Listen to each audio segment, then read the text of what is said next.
नमस्कार। राजकीय महाविद्यालय बूंदी में ज्योग्राफी की एसोसिएट प्रोफेसर मैं डॉक्टर निधि खिंदुका जैन आज के ई वीडियो में आप सभी का स्वागत करती हूँ। आप सभी कोटा विश्वविद्यालय के भूगोल के द्वितीय वर्ष के विद्यार्थी हैं क्योंकि हमारे महाविद्यालय राजकीय महाविद्यालय में कोटा विश्वविद्यालय का पाठ्यक्रम पढ़ाया जाता है और कोटा विश्वविद्यालय के द्वितीय वर्ष भूगोल के जो पाठ्यक्रम में पेपर 1 है ह्यूमन एंड इकोनॉमिक ज्योग्राफी, हम उसका अध्ययन कर रहे हैं। हमारे पिछले ई वीडियोज़ में हमने ह्यूमन ज्योग्राफी की डेफिनेशन और ह्यूमन ज्योग्राफी के स्कोप का अध्ययन किया। आज हम ह्यूमन ज्योग्राफी के फंडामेंटल प्रिंसिपल्स का अध्ययन प्रारंभ करेंगे। तो हमारे आज के ई वीडियो का टॉपिक है मानव भूगोल के मूल सिद्धांत, और ये मानव भूगोल के मूल सिद्धांत का आज का जो ई वीडियो है वह भाग प्रथम है। हमने अभी तक जो मानव भूगोल की परिभाषाएं और उसके विषय क्षेत्र का अध्ययन किया, उसमें हमने ये देखा कि मानव भूगोल में पृथ्वी तल पर विभिन्न प्रदेशों में प्राकृतिक एवं सांस्कृतिक तत्वों का अध्ययन किया जाता है और इस अध्ययन का केंद्र बिंदु स्वयं मानव है। विभिन्न तत्वों के आपसी संबंध एवं समायोजन के अध्ययन के लिए मानव भूगोल में 3 मूल सिद्धांत माने जाते हैं। ये जो 3 मूल सिद्धांत हैं वे हैं क्रियाशीलता या परिवर्तन का सिद्धांत, जिसे कि प्रिंसिपल ऑफ एक्टिविटी भी कहा जाता है। दूसरा जो मूल सिद्धांत है मानव भूगोल का वह है पार्थिव एकता का सिद्धांत या प्रिंसिपल ऑफ टेरेस्ट्रियल यूनिटी, और जो मानव भूगोल का तीसरा मूल सिद्धांत है वह है वातावरण समायोजन का सिद्धांत या प्रिंसिपल ऑफ एनवायरमेंटल एडजस्टमेंट। तो ये जो 3 सिद्धांत हैं, क्रियाशीलता का सिद्धांत, पार्थिव एकता का सिद्धांत, वातावरण समायोजन का सिद्धांत, या जिसे हम कह सकते हैं principle of activity, principle of terrestrial unity and principle of environmental adjustment, ये ह्यूमन ज्योग्राफी के फंडामेंटल प्रिंसिपल्स हैं और अब हम इनका अध्ययन थोड़े विस्तृत रूप में या डिटेल में करेंगे। तो आज का हमारा जो अध्ययन के लिए जो हम प्रिंसिपल या मूल सिद्धांत का अध्ययन करेंगे वह है प्रिंसिपल ऑफ एक्टिविटी या क्रियाशीलता अथवा परिवर्तन का सिद्धांत। मानव के चारों ओर विद्यमान भौतिक एवं सांस्कृतिक वातावरण के सभी तथ्य परिवर्तनशील हैं। प्रत्येक कारक में प्रतिक्षण कुछ न कुछ अंतर या परिवर्तन होता रहता है। स्वयं पृथ्वी और पृथ्वी पर विद्यमान सभी तत्व, चाहे वे जड़ हों, चेतन हों, प्राकृतिक हों, सांस्कृतिक हों, वह समय के साथ परिवर्तनशील रहते हैं। इसीलिए फ्रांसीसी संभववादी भूगोलवेत्ता जीन ब्रूंच ने ये कहा था कि प्रत्येक वस्तु या तो बढ़ रही है या घट रही है और कुछ भी गतिरहित या स्थायी नहीं है, क्योंकि भूगोल के भौतिक तथा मानवीय तथ्य निरंतर परिवर्तनशील रहते हैं और इसीलिए उनका परिवर्तनशील दृष्टि से ही अध्ययन किया जाना चाहिए। जीन ब्रूंच ने प्रिंसिपल ऑफ ह्यूमन ज्योग्राफी नामक किताब लिखी थी।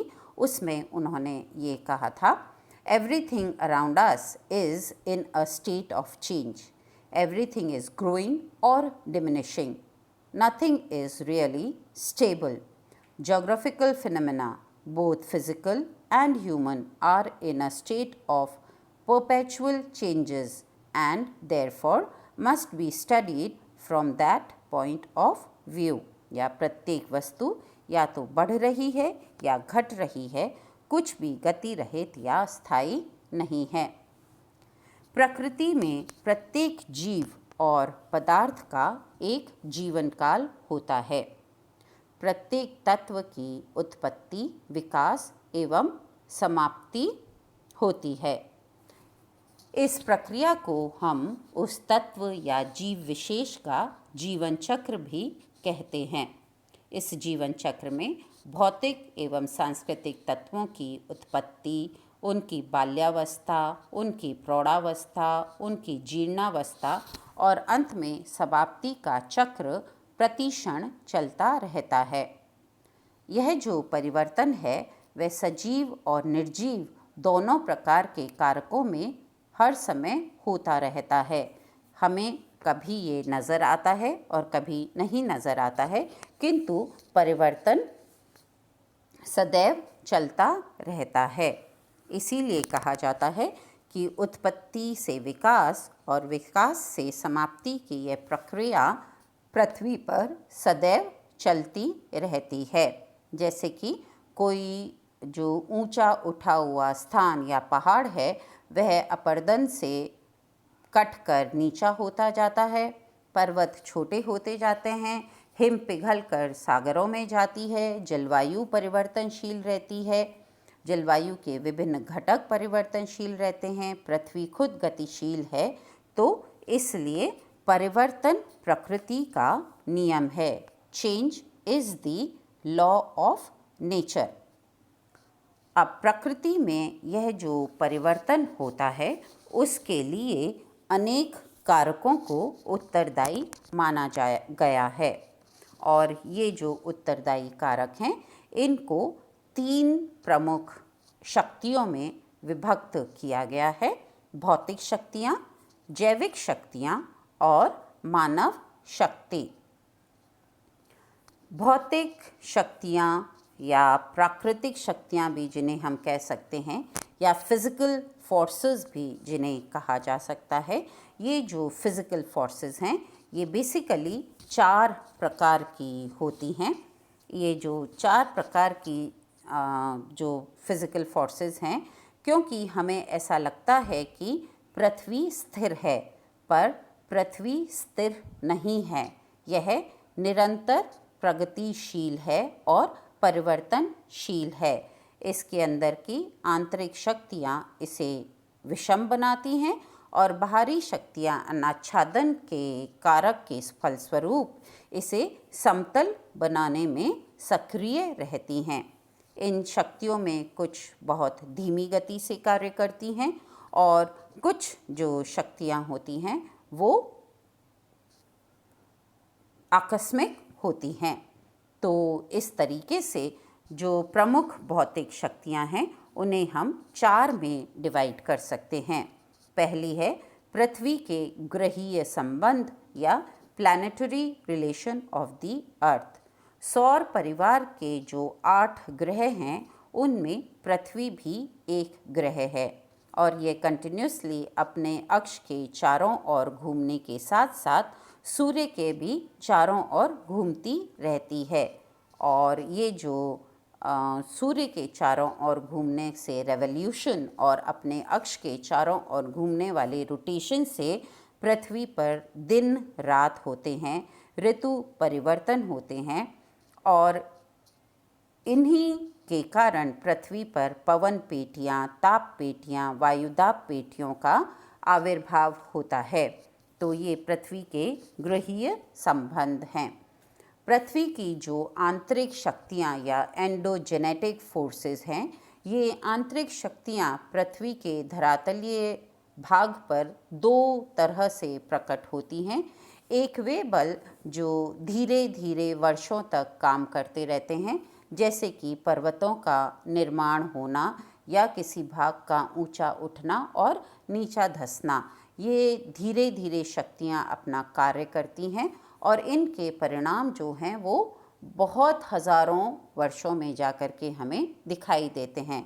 इसके विपरीत कुछ जो पृथ्वी की आंतरिक शक्तियाँ होती हैं वे आकस्मिक और अचानक प्रकट होती हैं और इनके प्रभाव हमें एकदम से नज़र आते हैं, जैसे कि ज्वालामुखी अथवा भूकंप। तीसरी जो भौतिक शक्ति है वह है सौर शक्ति। पृथ्वी के धरातल एवं वायुमंडल में होने वाले विभिन्न परिवर्तनों का प्रमुख कारण सूर्य है। सूर्य के कारण पृथ्वी पर जो तापमान का जो वितरण है वह असमान होता है। Unequal distribution of solar heat और सोलर एनर्जी की वजह से तापमान में डिफरेंस क्रिएट होता है और तापमान में डिफरेंस क्रिएट होने से बाकी जलवायु तत्वों पर इम्पैक्ट पड़ता है और इसी से तापमान से वर्षा, गर्मी, ओस, पाला जैसे क्रियाएं होती हैं। ऋतु परिवर्तन, वायुदाब में भिन्नता, चक्रवात, वर्षा जैसी ये सभी जो क्रियाएं होती हैं ये सोलर एनर्जी के अनइक्वल डिस्ट्रीब्यूशन के कारण होती हैं और ये सभी क्रियाएं पृथ्वी पर पशुओं, वनस्पतियों और मनुष्यों के जीवन को प्रभावित करती हैं।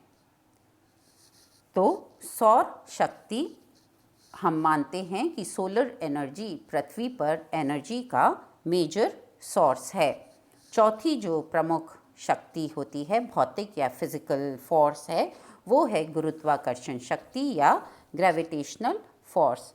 पृथ्वी की सतह या वायुमंडल में स्थित विभिन्न तत्वों को पृथ्वी अपनी ओर खींचती है और इस शक्ति को गुरुत्वाकर्षण शक्ति कहते हैं। इसी शक्ति के कारण पृथ्वी पर स्थित प्रत्येक वस्तु संतुलित अवस्था में पाई जाती है। गुरुत्वाकर्षण शक्ति के कारण ही वायुमंडल का निर्माण होता है, जल ऊपर से नीचे की ओर प्रवाहित होता है। पृथ्वी के धरातल के पास वायुदाब का अधिक होना भी इसी कारण होता है और जलमंडल में रहने वाले जीवों को गुरुत्वाकर्षण शक्ति द्वारा संचालित और नियंत्रित होते हैं ये। तो गुरुत्वाकर्षण शक्ति, सौर शक्ति, ये जो आंतरिक शक्तियां हैं और पृथ्वी के जो प्लैनेटरी रिलेशंस हैं ये प्रमुख भौतिक शक्तियां हैं। इसके अलावा जैविक शक्तियां या बायोलॉजिकल फोर्सेस, पेड़ पौधे, जीव जंतु पृथ्वी के धरातलीय भाग पर कई प्रकार की क्रियाओं का संचालन करते हैं। पेड़ पौधों से अपक्षय और अपर्दन की क्रिया शिथिल होती है, मृदा का संरक्षण होता है, मिट्टी का असंगठित होकर अपक्षित होती रहती है। पेड़ पौधों की पत्तियों के सड़ने गलने से मिट्टी में जीवांश की उत्पत्ति होती है। विभिन्न जो जीव जंतु होते हैं वे अपने आवास हेतु मिट्टी में बिल बनाते हैं, गुफाएं बनाते हैं और इनके मूवमेंट से मृदा अपर्दित होती रहती है। इसी तरह जो मृदा के अंदर पाए जाने वाले मृतोपजीवी हैं वो मृत जीव जंतुओं को, मृत पेड़ पौधों को जीवांश में कन्वर्ट करते हैं या फिर वो उनको वापस असंगठित करके और भौतिक तत्वों में परिवर्तित कर देते हैं। तो ये मेजर बायोलॉजिकल या जैविक शक्तियों के रूप में हमारे प्राकृतिक वनस्पति, जीव जंतु और मृतोपजीवी कार्य करते हैं। मानव शक्ति, हम जानते हैं कि मानव स्वयं एक सक्रिय भौगोलिक कारक है। अपनी विभिन्न क्रियाओं द्वारा प्राकृतिक वातावरण को परिवर्तित करके वह सांस्कृतिक वातावरण का निर्माण करता है। मानव अपने बुद्धि, कौशल और विचारशील क्रिया के द्वारा वातावरण से समायोजन करता है, स्वयं भी परिवर्तित होता रहता है और अपने आसपास के भौगोलिक एवं सांस्कृतिक वातावरण को भी परिवर्तित करता रहता है।